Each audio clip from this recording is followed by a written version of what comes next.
Hey, to reset your Redmi Watch 4, all you have to do is just to open it and swipe up on the watch face.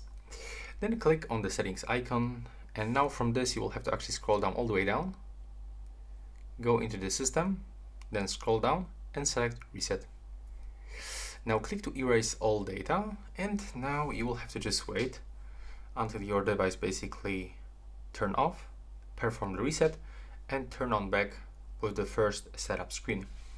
And also what you have to do on your phone is to go into the Mi Fitness application, then go into your device and select to unpair. Click to continue, like completely get rid of it. And also you can try to go into the Bluetooth and be sure that you also unpair your devices from this.